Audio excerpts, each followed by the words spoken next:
अस्सलामु अलैकुम वरहमतुल्लाहि वबरकातुह।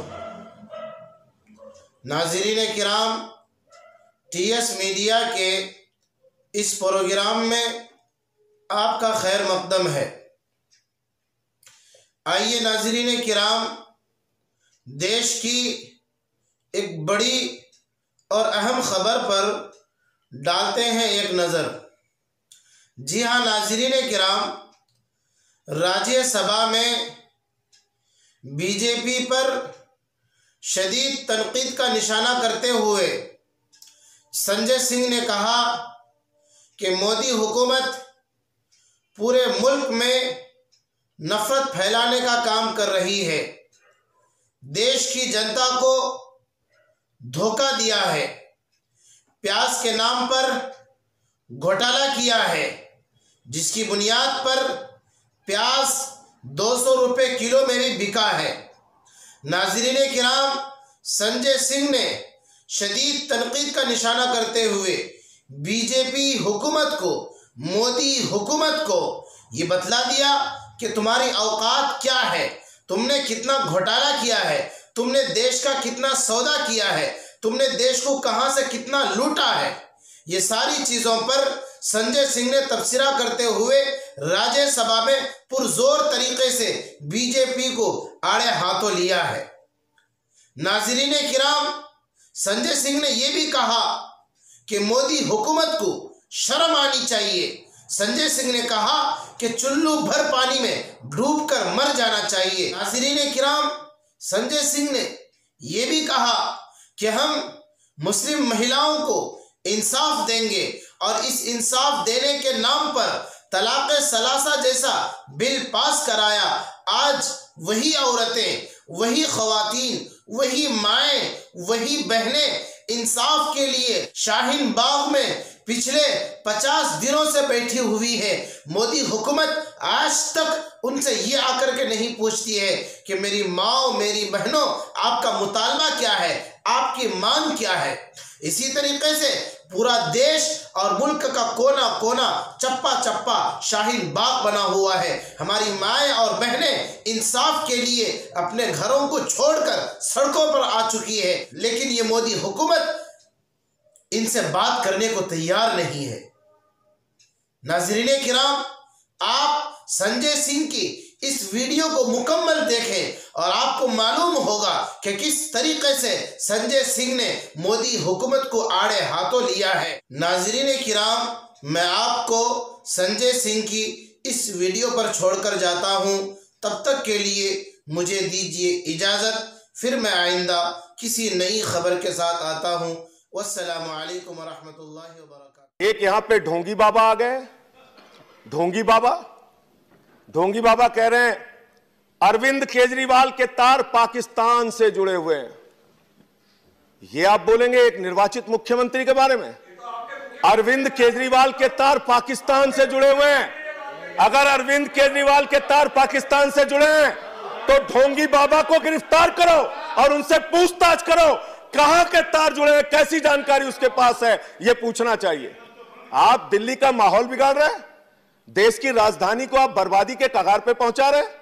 जब से आपकी सरकार आई है, इसी दिल्ली में 24 घंटे में 9 हत्या हुई, वकीलों पे गोलियां चली, छात्रों पे लाठियां चली, एक नेत्रहीन छात्र को जूते से पीटा गया। अभी खुलेआम 3 दिन लगातार गोली की फायरिंग हो रही है। आपसे किसी मुद्दे पे बात नहीं होती। अरे चुनाव हो रहा है तो बात करिए बिजली की, 200 यूनिट बिजली फ्री कैसे देंगे, केजरीवाल ने देके दिखाया है। बात कीजिए पानी की, बात कीजिए चिकित्सा की, बात कीजिए शिक्षा की। आपसे कहते हैं 200 यूनिट बिजली फ्री कैसे होगी, आप कहते हैं शाहीन बाग। आपसे पूछिए पानी 20,000 लीटर फ्री कैसे देंगे, आप कहते हैं शाहीन बाग। आपसे पूछते हैं महिलाओं को बस की यात्रा फ्री कैसे दोगे, आप कहते हैं शाहीन बाग। अरे शाहीन बाग, शाहीन बाग, शाहीन बाग, शाहीन बाग करते करते दिल्ली की जनता भाजपा वालों से कह रही है चल भाग, चल भाग, चल भाग, चल भाग। ये हालत इनकी हो गई। मुद्दों पे बात नहीं करेंगे, मुद्दों पे बात नहीं करेंगे मान्यवर। ना इनके पास कोई विजन है, ना इनके पास दिल्ली के लिए कोई कार्यक्रम है, ना इनके पास कोई नेता है। तो नेता विहीन और मुद्दा विहीन भारतीय जनता पार्टी दिल्ली के अंदर आज माहौल बिगाड़ने का काम कर रही है। दिल्ली के अंदर आज माहौल बिगाड़ने का काम कर रही है। मान्यवर, मैं आपके माध्यम से इस सरकार से पूछना चाहता हूं, आप दिल्ली का चुनाव क्या मंशा है आपकी? आप तो हार रहे हैं।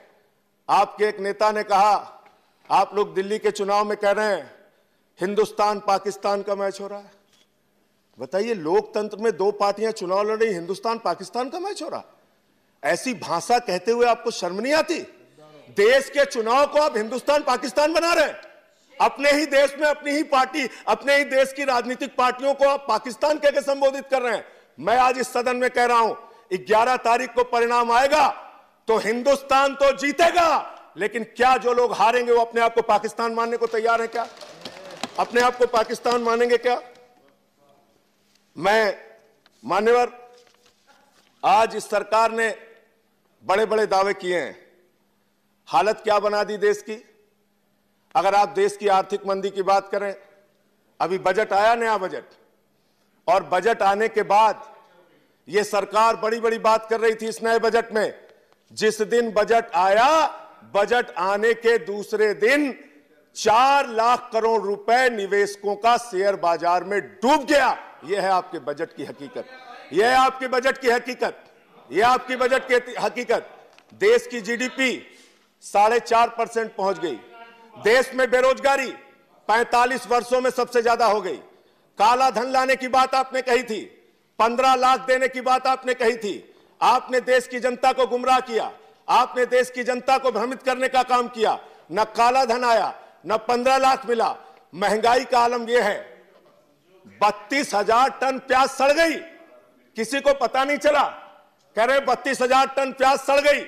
अरे वो प्याज सड़ी नहीं है, आप लोगों ने प्याज का घोटाला किया है। घोटाला, उसकी जांच होनी चाहिए, उसकी जांच होनी चाहिए। 200 रुपए किलो प्याज बिकी, 120 रुपए किलो टमाटर बिका आपके राज में, 4 रुपए लीटर दूध महंगा हो गया, डीजल महंगा हो गया, पेट्रोल महंगा हो गया। देश में महंगाई आसमान पे जा रही है। आपको उसकी चिंता नहीं है। आपको दिन रात खाली देश को नफरत में झोंकना है, नफरत की आग जलाना है देश के अंदर, देश का माहौल बिगाड़ना है। आपको देश के मुद्दों पे बात नहीं करनी। आप कर क्या रहे हैं? आप कर क्या रहे हैं? कह रहे हैं हम सरकार को फायदे में लाने के लिए अपने सारे सरकारी विभाग जो फायदे में चल रहे हैं उसको बेचेंगे। वाह भाई, रेल बेच देंगे आप, सेल बेच देंगे आप, कोल बेच देंगे आप, एयर इंडिया बेच देंगे आप, बीपीसीएल बेच देंगे आप, और एलआईसी मान्यवर, जिसका नारा क्या है, आईडीबीआई, उसको बेच देंगे आप। और जिसका नारा क्या है एलआईसी का मान्यवर, जिंदगी के साथ भी जिंदगी के बाद भी देश के उपभोक्ता, वो लाखों उपभोक्ता बड़ी उम्मीद से एलआईसी में पैसा लगाते थे, लेकिन आज उनको भारतीय जनता पार्टी की असलियत पता चल गई।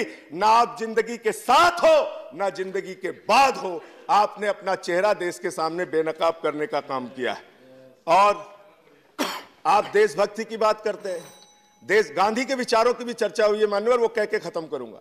आप देशभक्ति की बात करते हैं, सेना की बात करते हैं, जवान की बात करते हैं। आप आज सीएजी की ऑडिट में जो रिपोर्ट आई है, पूरी सरकार को चुल्लू भर पानी लेके नाक रगड़ लेना चाहिए, शर्म आनी चाहिए। सियाचिन के अंदर जहां -40 डिग्री टेंपरेचर में हमारे जवान देश की सीमा की रक्षा करते हैं, उनको आप वर्दी नहीं दे पाते, उनको आप जूते नहीं दे पाते, उनके जिंदगी के लिए जरूरत की जो चीजें हैं वो आप उपलब्ध नहीं करा पाते। और आप यहां बैठ के बड़ी बड़ी बातें करते हैं जवानों की, गांधी के विचारों को आगे ले जाने की बात कहते हैं, 150वीं जयंती की बात करते हैं। आप बात करते हैं। आपकी एक नेता ने, एक सांसद ने दूसरे सदन में गोडसे को देशभक्त कहा।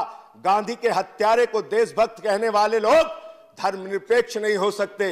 गांधी के हत्यारे को देशभक्त कहने वाले लोग इस देश के अंदर अहिंसा की विचारधारा को आगे नहीं बढ़ा सकते मान्यवर। और मैं आपको बताना चाहता हूं मान्यवर, एक इनकी ही नेता ने कहा 26/11 के शहीद हेमंत करकरे, उनको देशद्रोही कहा गया मान्यवर। अभी एक अनंत हेगड़े जो इनके सांसद हैं, उनका बयान आया, वो कहते हैं राष्ट्रपिता महात्मा गांधी का स्वतंत्रता संग्राम ड्रामा था। अरे आपको स्वतंत्रता संग्राम ड्रामा लगता है? आजादी का आंदोलन जिन लोगों को ड्रामा लगता है, उनके बारे में आप क्या कहेंगे? आज मैं आपसे कहना चाहता हूं, दिल्ली का माहौल खराब मत कीजिए। कानून मंत्री जी ने कहा है वो शाहीन बाग के लोगों से बातचीत करना चाहते हैं। आज आप बातचीत करने के लिए तैयार नहीं। 50 दिन से आंदोलन चल रहा है। इन्हीं मुस्लिम महिलाओं के लिए आप लोग भुकार छोड़ के रो रहे थे। हमारे यहां अवधी और पूर्वांचली में कहा जाता है भुकार छोड़ के रो रहे थे। न्याय दिलाना है 3 तलाक पे, न्याय दिलाना है 3 तलाक पे। सबके रुमाल गीले हो गए थे भाजपाइयों के, कह रहे थे न्याय दिलाना है। आज वही महिलाएं न्याय के लिए अगर बैठी है, सीएए के लिए अगर बैठी है, तो आप जाइए बातचीत करने। आप क्यों नहीं जाते बातचीत करने? उनकी कंबल चोरी करते हैं आप लोग, उनके कंबल चुराते हैं आप लोग। ये काम मत कीजिए। वार्ता कीजिए, संवाद कीजिए। लोकतंत्र संवाद से चलता है और 2 करोड़ लोग दिल्ली के आने वाली 8 तारीख को बता देंगे कि उनका बेटा अरविंद केजरीवाल आतंकवादी नहीं, देशभक्त है और देश के लिए काम कर रहा है। बहुत बहुत